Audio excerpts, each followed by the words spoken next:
it's Allie. Welcome to another Thrifty Thursday, where I visit a local thrift store in search of tingly items to share with you. If you have never seen a Thrifty Thursday, there are 3 basic rules that I have to follow. Rule number 1, I cannot spend over $5. Rule number 2, the item or items that I purchase have to be not only tingle-worthy, but also useful to me in my own life. And rule number 3, each time I visit the thrift store, I have to bring something of mine to donate. Something that I'm no longer using, but may be of benefit to somebody else. So, as some of you may know, the past few Thrifty Thursdays have been a little bit different, in that I was only sharing my donation items for several weeks, instead of visiting the thrift store and finding new items there. And that was to help sort of facilitate the big move that I was going through at the time. But as you can probably tell, I'm moved in to the new place, and as promised, Thrifty Thursday has returned to its normal format. So, welcome to the first week back to normal for Thrifty Thursday. I was really excited to get back into the routine. So, on this week's trip, I donated a bag of just some clothes and toys that belonged to my son that he had outgrown. They were all in really good condition. They were just all a little bit too small for him, and the toys were for younger babies, so he was never playing with them. And actually, the bag of things that I donated had been sitting around waiting to be donated for months.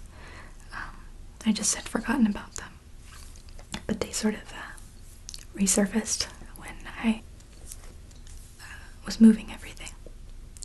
So that's what I donated. And I found, while I was there, a couple of items, 2 items, that I am excited about. I'm going to show them to you. The first thing that I found was this. I don't know if you can read this, but this is a little deck of quiz cards, just like a trivia game. And it's a 1990s rock and roll quiz deck. And I had to get this because it was 99 cents. It really was 99 cents. I love 2 things about this. Well, 3 things actually. First, that it was super cheap. I love that. Second, that it involves trivia. I love trivia. I don't know if I've ever told you guys that, but I love trivia games. Jeopardy, Cash Cab. Awesome. I love them. So, I don't know, I really love challenging myself with trivia. And I love 1990s music. I love 90s rock and roll. I love a lot of things about the 90s, actually, if we're being perfectly honest. So, I opened this up in the store, and interestingly, I pulled out a card, and the first card I pulled out was a question about Nirvana. And I knew the answer to the question only because I did that Time Travel Tuesday video about Nirvana as per your votes. So, it was kind of cool. I'm really learning a lot from doing all these videos, especially Time Travel Tuesday. So that was cool. That was something I wouldn't have otherwise known if I hadn't done all that research about Nirvana for that previous video. So I'm excited to share some of these with you and read you some of them because they've got the question on the front, and then the answers on the back are not just a one-word answer, but kind of they take up the whole card, several paragraphs of really good trivia and information. So yeah, I'm looking forward to sharing this with you guys. And the other thing I got is less for me and more for my son, but kind of for me, I guess. It is another game.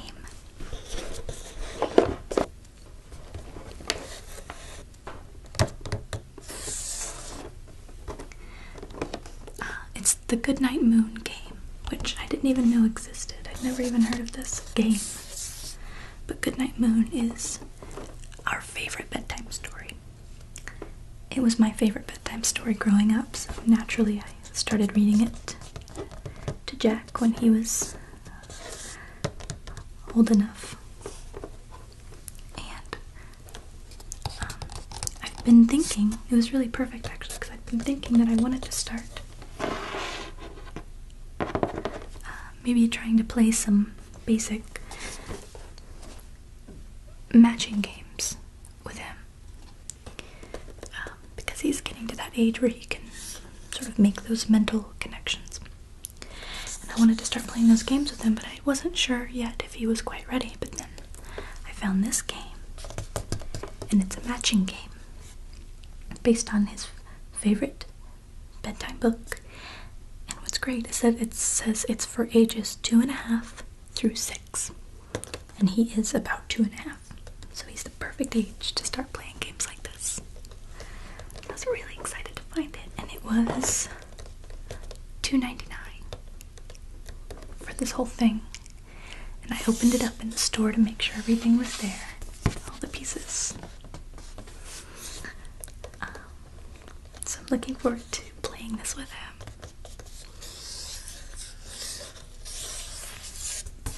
And sharing it with you, of course. So yeah, this was $2.99 and the card deck was 99 cents, so I stayed $1 under budget this time, which is always great. Yeah, I love Goodnight Moon. It's such a wonderful bedtime story. Even reading it out loud brings me back to being a little girl with my mom reading it to me. That really soft mom voice.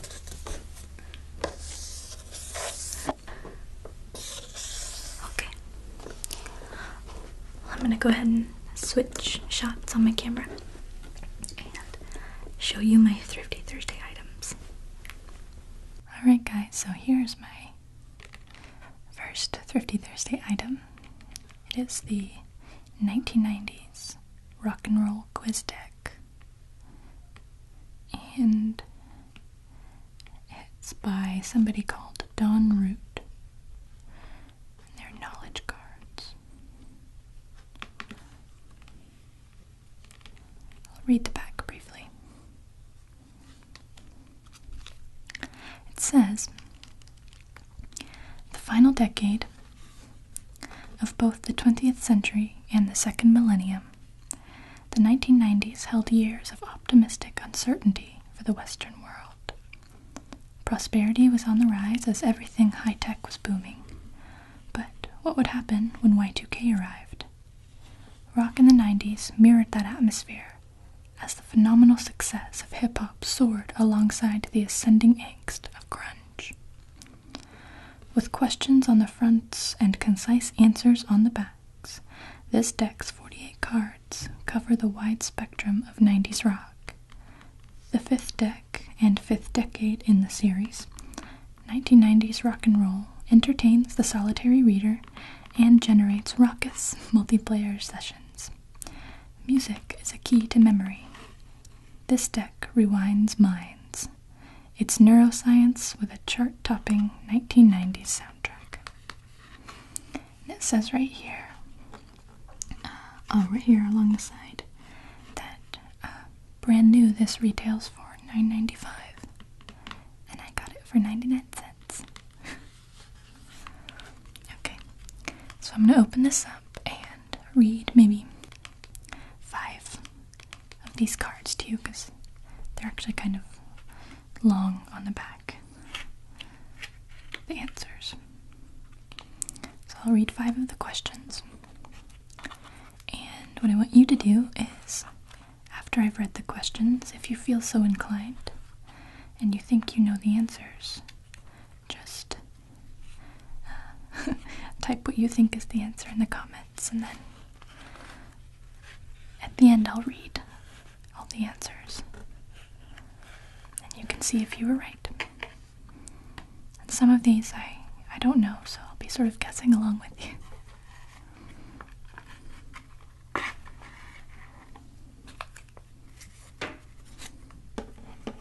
Okay, close up the box. Oh, looks like I forgot a couple.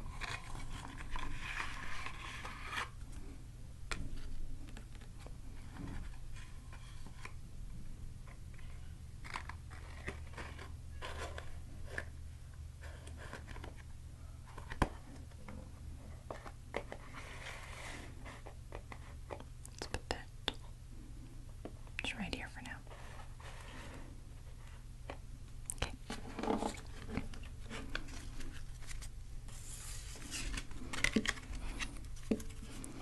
I think I'll shuffle up this deck a little bit, because I've read through some of these.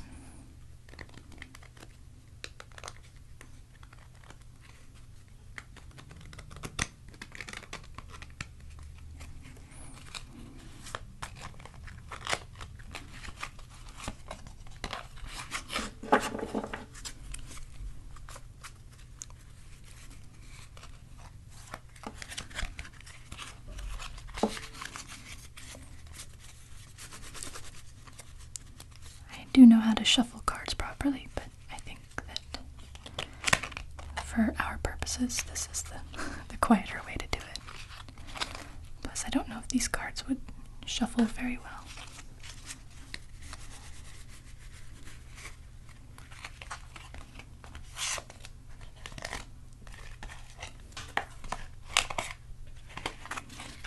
Just mix them up a little bit. Okay. Let's start here. This one might be kind of an easy one.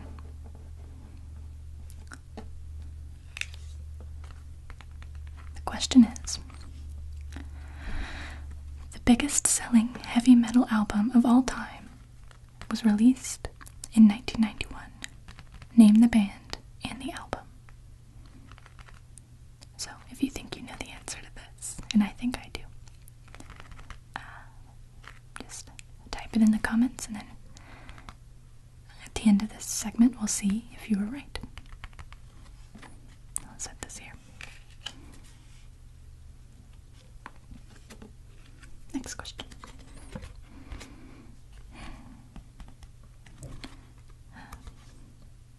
I don't know if I want to do this one, it's kind of long-winded. I like the shorter ones. I'll skip that. Okay, this one says, what metal band is associated with the St. Louis Rocket Queen riot of 1991? I know the answer to this one already, but I won't tell you. Okay, place that right here. Next question. In 1997, a veteran English rocker resurrected one of his 1973 hits, changed the lyrics, and saw it become the biggest selling single of all time. Who was he, and what was the record?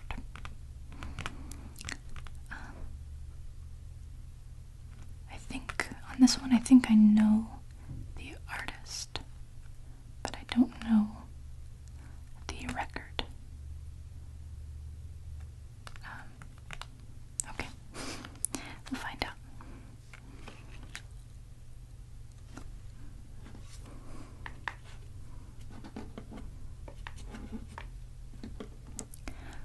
OCD, but I like the deck to be really straight. Okay. Next one. He's known for brain-twisting lyrics and collages of sound, yet one of his songs was covered by country legend Johnny Cash on his 1996 album Unchained. Name this prolific, eclectic artist who goes by a single name. I'm pretty sure I know who this one is. If you think you know, write it in the comments. And here's the last one. Okay. In the United States, the best-selling album of the 1990s was the work of a former teen pop star from Canada who, in a period of anxiety and introspection, changed her style to reflect her inner turmoil. Name the artist and album. I definitely know this one.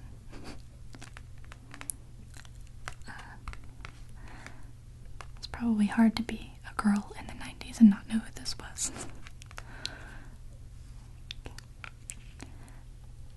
That's 5. I think I'll do one more question, like a bonus.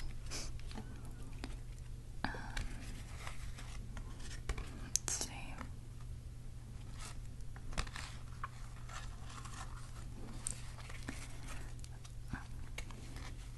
Okay, we'll do this one. One of several successful bands coming out of the college music scene in Athens, Georgia, these phenomenally successful alt-rock pioneers are universally respected among musicians for maintaining their artistic integrity. Name the band. Based on Athens, Georgia, I think I know who this is. I'm pretty sure. Okay.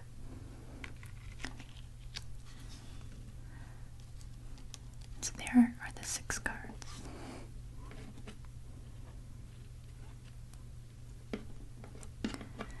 Alright. Now let's find out the answers. We will read the answers to these in reverse order from how I read them. Okay, so this last one, the band from Athens, Georgia. It says these phenomenally successful alt-rock pioneers are universally respected among musicians for maintaining their artistic integrity.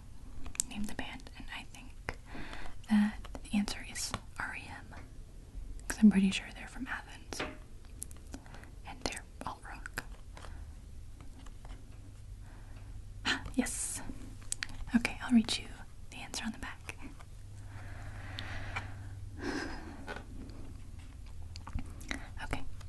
Propelled by the ear-catching vocals of Michael Stipe, REM couldn't miss in the 90s. The Grammy-winning Out of Time, #1 in 1991, included the hit singles Losing My Religion and Shiny Happy People. Automatic for the People, #2 in 1992, brought Drive, Everybody Hurts, and Man on the Moon. Those were followed by Monster, #1 in 1994, including What's the Frequency, Kenneth? New Adventures in Hi-Fi, #2 in 1996, and Up, #3 in 1998, which was produced after original drummer Bill Berry left the band. All along the way, REM was steadfast in refusing to be led astray from their creative vision. As Stipe said, we were always very stubborn in terms of what we would not do. The law of negation served us pretty well over the years. The rule of no, I think that's what we called it in REM world. The band was inducted into the Rock and Roll Hall of Fame in 2007. Cool. Okay. Put this back on the deck. So, if you got that one right, like I did, then thumbs up for both of us. Oh yeah, this this one about the former teen pop star from Canada who, in a period of anxiety and introspection, changed her style to reflect her inner turmoil. It says name the artist and album, and I'm 99% positive, 99.9% positive that it's Alanis Morissette, Jagged Little Pill.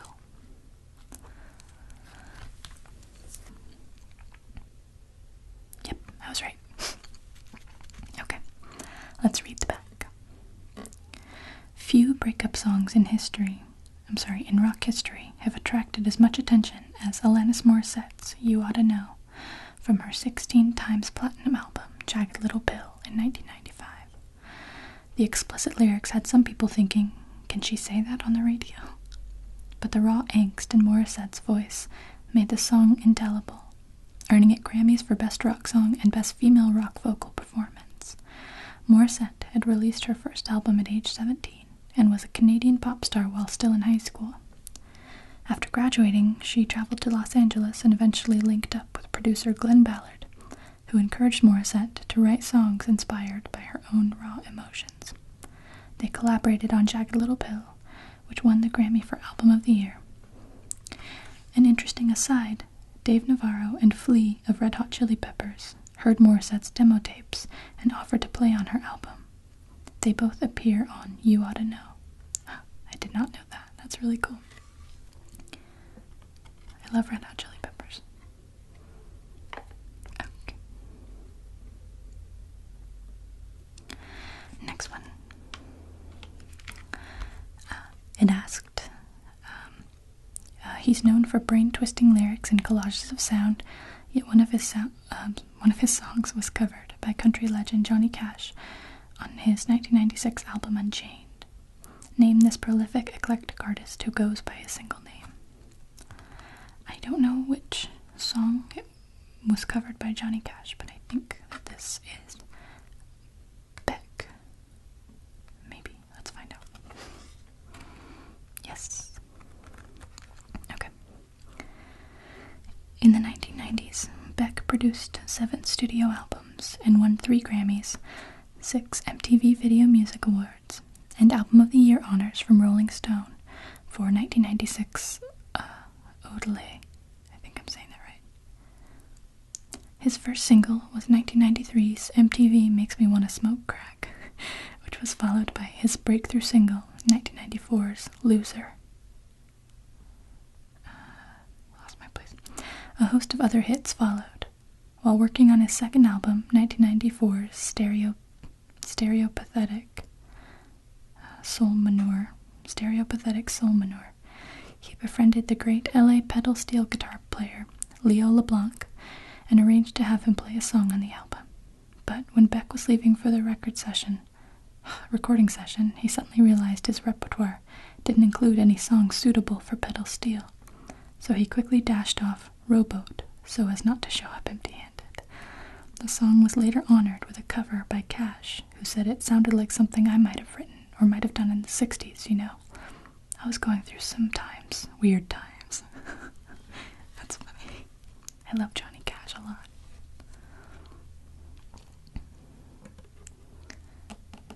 Okay.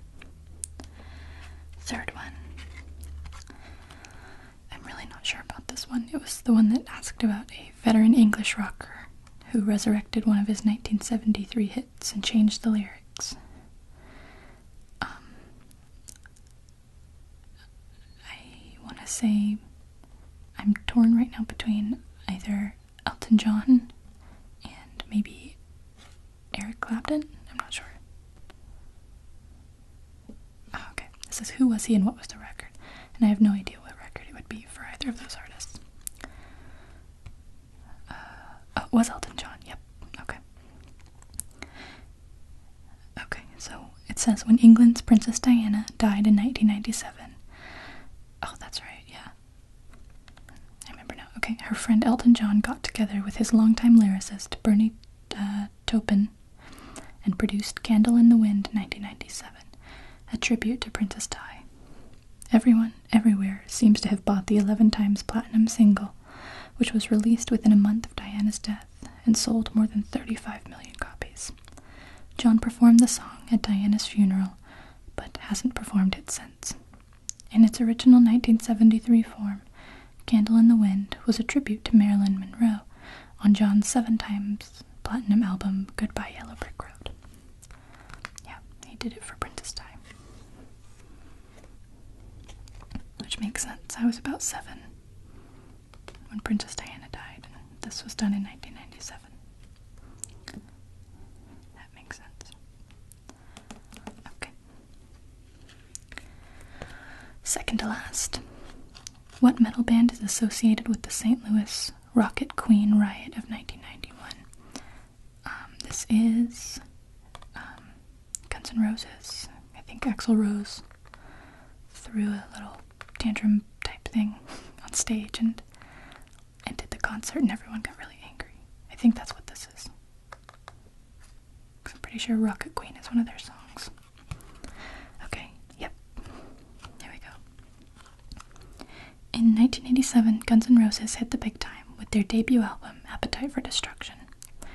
In 1991, they simultaneously released twin follow-up albums, Use Your Illusion 1 and 2, and began a 2-year series of worldwide tours, marked by riots and the abrupt departure of one of the band members. At a concert outside St. Louis in July 1991, lead singer Axl Rose stopped in the middle of the song Rocket Queen and dove off the stage to tackle a fan with an unauthorized camera. Oh, that's right. Then he told the crowd he was going home, slammed down the microphone, and left. The crowd rioted. Tired of Rose's antics, guitarist Izzy Stradlin left the tour after 4 months and was replaced with Gilby Clarke. A second riot took place in Montreal in August 1992, when Rose threw another tantrum and walked off a few songs into the set. The tour mercifully ended in July 1993. It's really tragic because I love Guns N' Roses, but Axl Rose is a bit of a nut job. It's kind of sad. He kind of went off the deep end a little bit. Okay, last one. This one should be pretty easy. I'm not even a big metal fan, and I think I know this one. The biggest selling heavy metal album of all time was released in 1991. Name the band and the album. Oh, I don't know if I know the album, but I know the band. I'm pretty sure it's Metallica, but I'm not sure what the album would be, because I don't listen to Metallica really. Let's find out. Okay. Oh, it's called Metallica. Okay. Metallica's Grammy-winning Metallica, known as the Black Album for its almost completely black cover design, debuted atop the US album chart and stayed there for a month.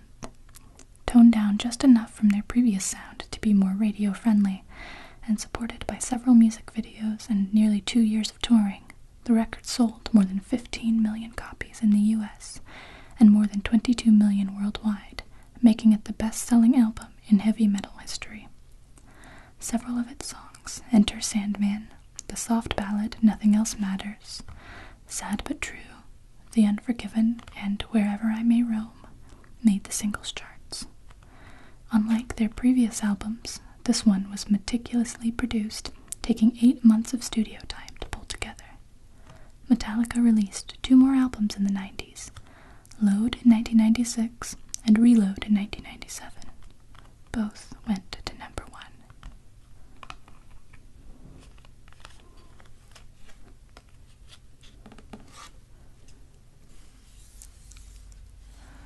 Okay guys, so now that we're done with our 90s rock trivia, I'm gonna grab the other game that I found at the thrift store. The Goodnight Moon game.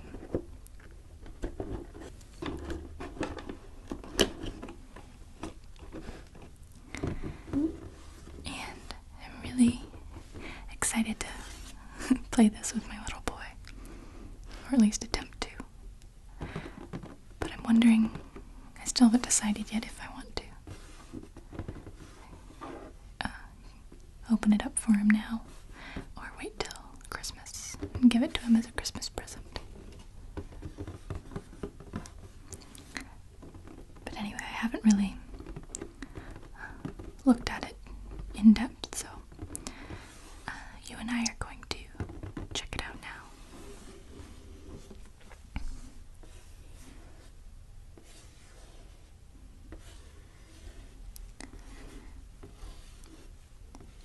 And I really love Goodnight Moon.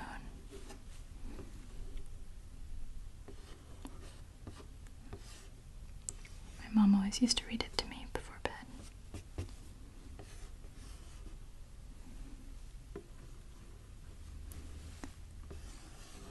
And now when I read it to my son, I always feel a little bit kind of sleepy and more relaxed.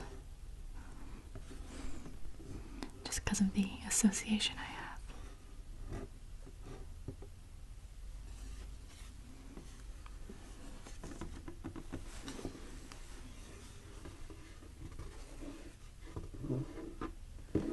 Okay.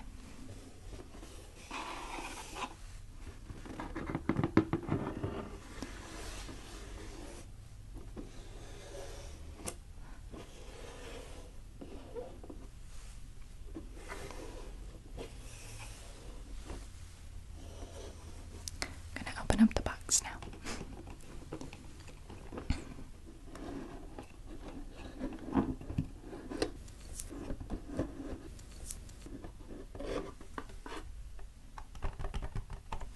Okay, set it aside.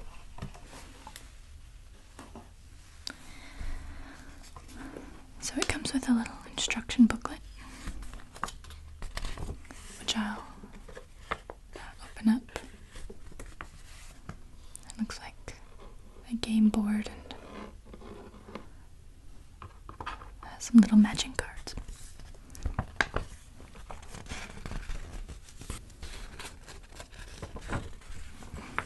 This is a bit long, so I won't read all of it, but I'll read the first part. It says, the object of games 1, 2, and 3. So you can play several different games with what's here in this box. Looks like there are 6 different versions. Or, yeah, six different types of games you could play. So this says, find the matching cards for your playing board. When all the boards are complete, everyone wins.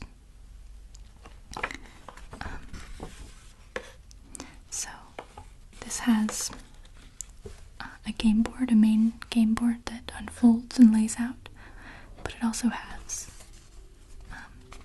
sort of individual boards that look like this, that I'll show you,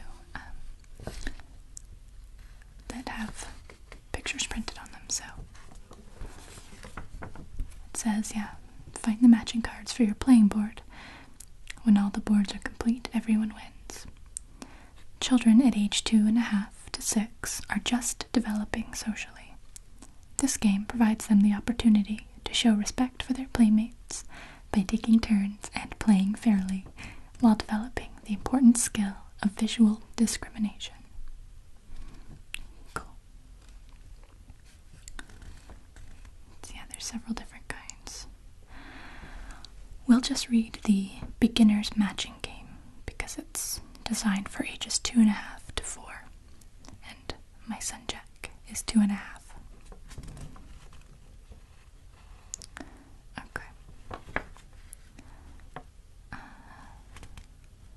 To the game leader, an adult or older child, give one playing board to each player. Mix the matching cards well and place them face down in a stack. When playing with children under 3, it may be best to limit participation to one child at a time. Remember, not all children develop at the same rate. If your 2-year-old is restless and does not seem interested in the activity, don't be concerned. Put the game away and try again in a few weeks. That's probably what Jack will doesn't have a super long attention span. Choose one card at a time and show the card to all players. The player whose playing board shows the same picture claims it and places it on the matching outlined square on the board. When the card has been correctly placed, choose and show the next card. Play continues until all players have completed their playing boards. Everyone wins. Use lots of praise to make the game fun. For instance, saying, "Great job," when a child completes a match, "You're very good at taking turns," and "It's great when you let your little sister do it by herself," are good ways to help young players develop the skills of encouragement, cooperation, and patience. I like how they throw in a little bit of parenting advice with the instructions. Okay. I'm going to set this aside now.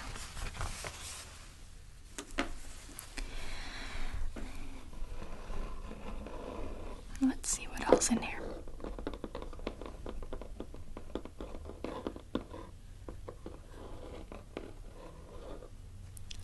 This is the main game board.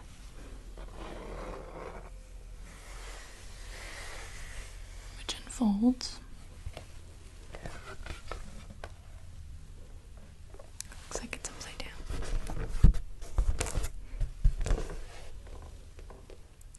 I don't know if that all gets in the shot, but this is one of the main spreads, I guess, if you want to call it that, 2-page spread in the book itself. All the illustrations are basically just taken from this one image in Goodnight Moon.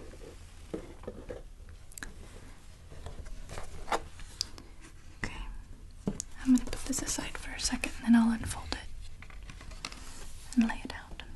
But let's see what else is in the box.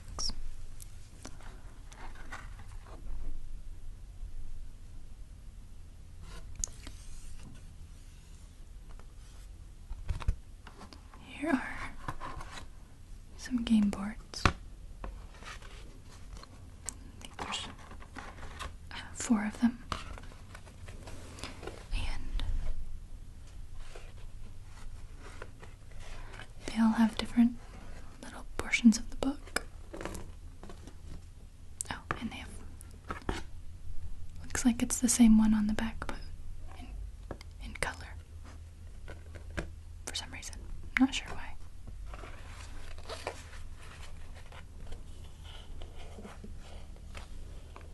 It's a kitten. Let's see, it says, "Goodnight kittens, goodnight mittens." Okay. There's those. Don't know what this is. Oh. I think this was just some part of the packaging.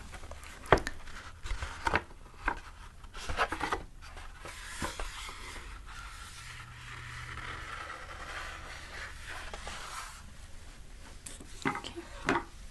And then all the little game cards, matching cards. So let me grab all of these.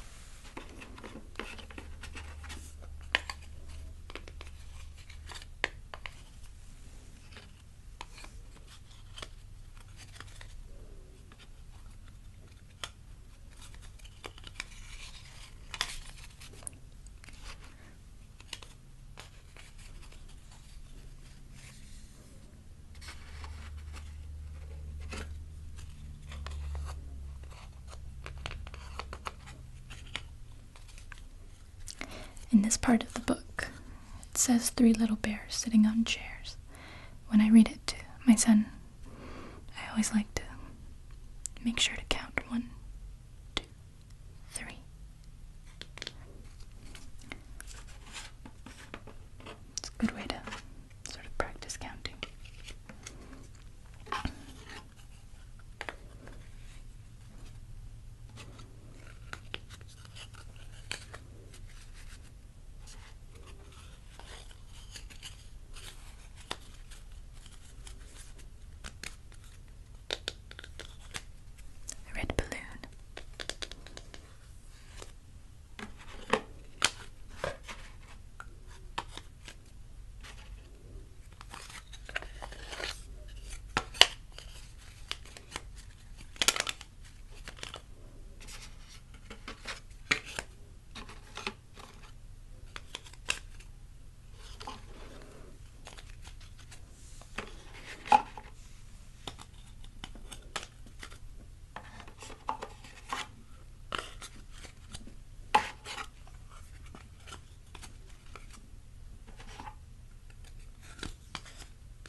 all of them.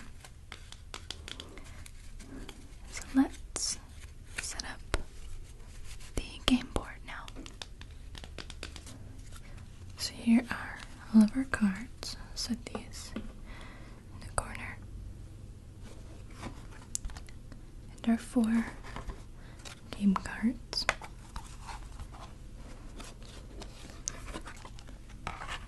And for the game version that I'll be playing with my son, I don't think I'll need this, but I'll get it out and look at it just for a sec.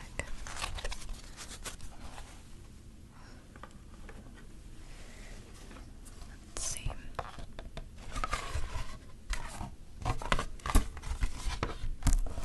There it is.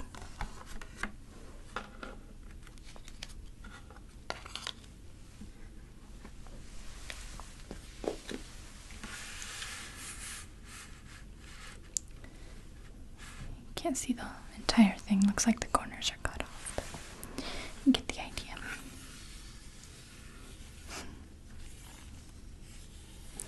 So, this is the quiet old lady who's knitting, and her yarn is running all the way down here onto the floor where the kittens are playing with it. I don't know if I ever really noticed that before. And here's the baby bunny.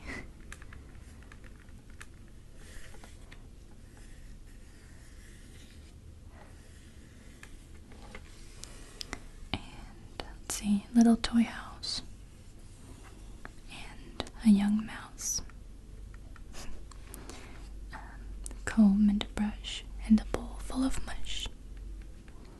And the quiet old lady who's whispering, hush. There's mittens and kittens, socks and clocks.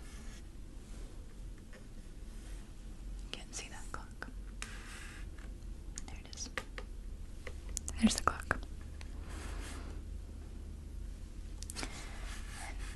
You probably can't read it from here, but this little green book that's on his nightstand says Goodnight Moon, which is kind of meta.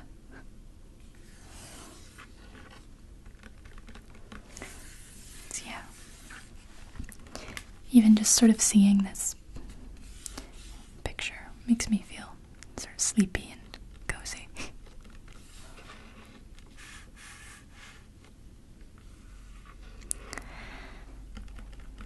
If you have not seen Silent Citadel and ASMR Aurette's collaboration video where they read Goodnight Moon in English and I believe in Spanish, I highly recommend it, especially if you enjoyed this book as a child. It's very relaxing. And I will try and remember to link to it in the description of this video, so you can check it out. Okay, I'm going to put away the game board since I don't really need it.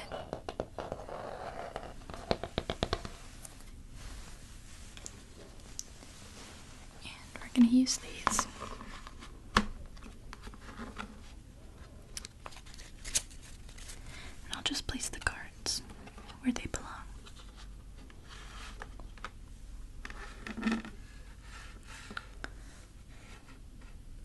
Let's see.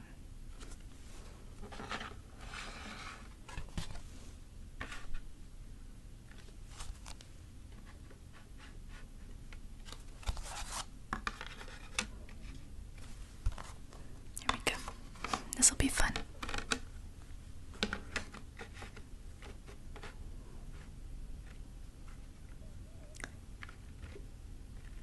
Okay.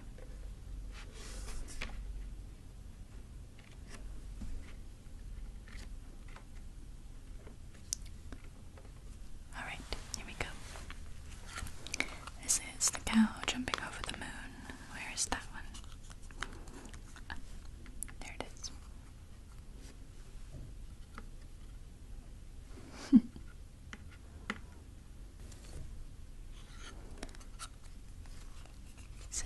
little bunny in his bed. That's right here.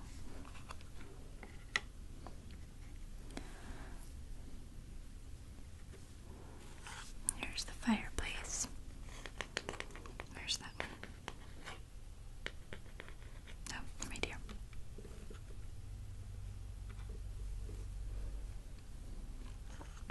And the lamp with a brush and some mush. I don't know if this is supposed to be in any kind of order. Actually, maybe it is. Oh well.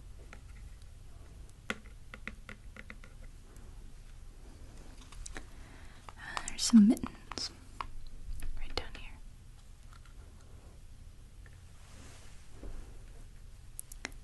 I think this will be really fun to play with my son. Here's the quiet old lady.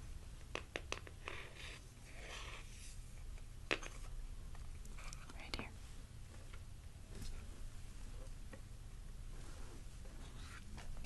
Some socks. Right there.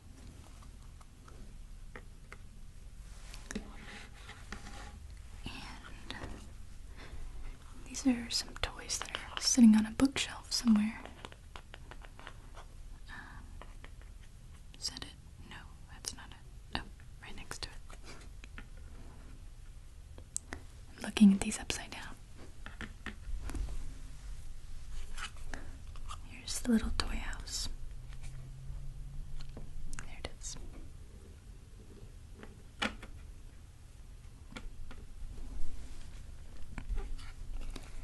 And the comb and the brush. Right here.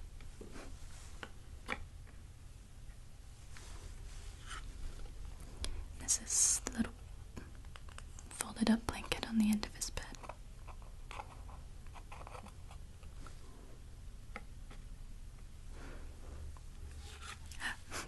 This is my favorite part of the whole book, I think. It's a bowl full of mush.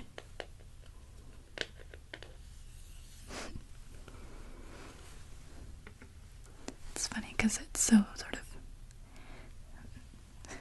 just some indiscriminate, is that the word? I don't know, just vague mush. It could be anything. Is it oatmeal, porridge, mashed potatoes? Here's some stars. Right here.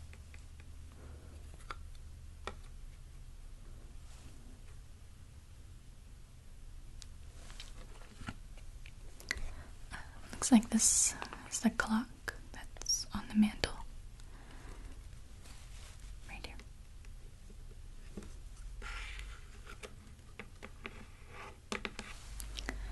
And one of the kittens.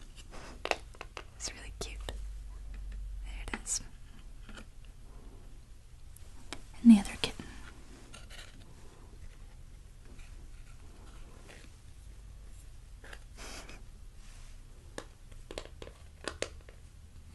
There she gets. And the red balloon.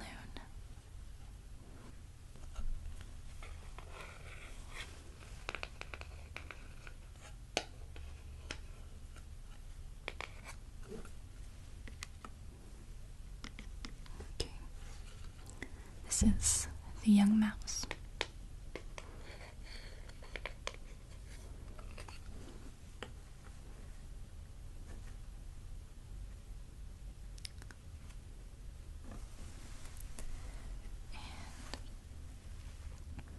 Oh, I guess it's in black and white because some of the pictures in the book are in black and white. Like every other page or something, I think, if I'm remembering right. There's the telephone.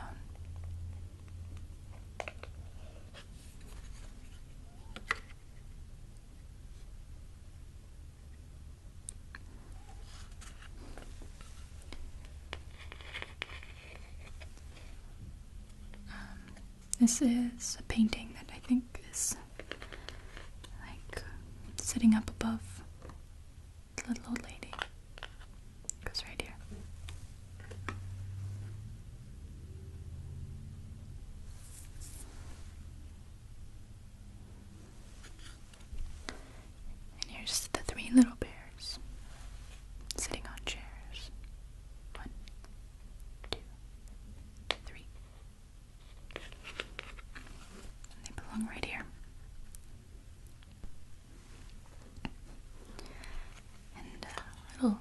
giraffe and a doll. And go right here.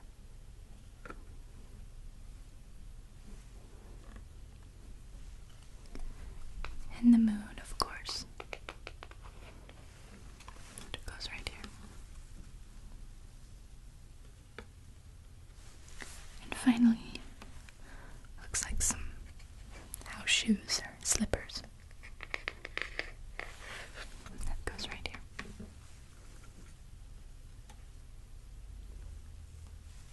Now the board is complete. Oops.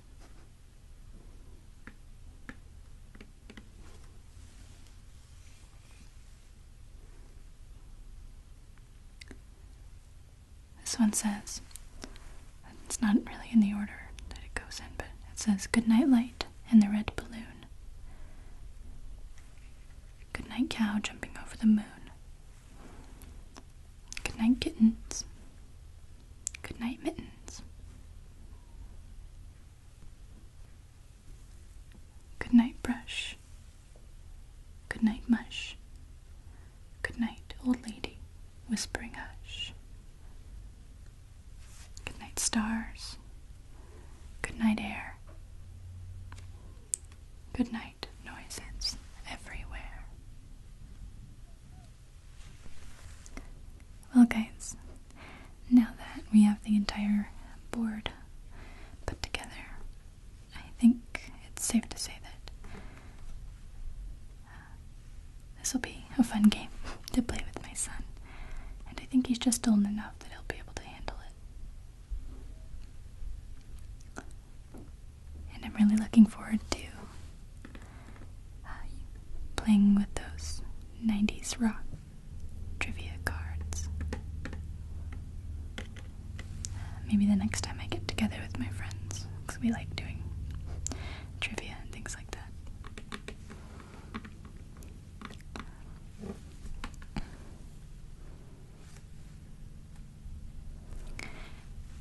I hope that all of you guys had a lovely Thanksgiving holiday, for those of you that celebrate Thanksgiving. And for those that don't, I hope you had a good week in general.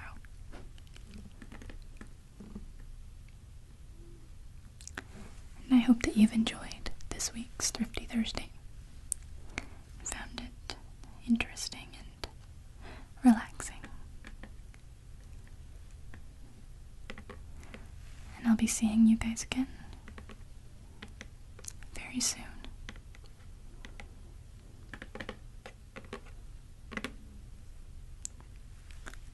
Good night.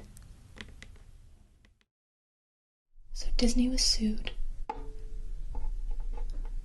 for the defamation of character of hyenas, which I find a little bit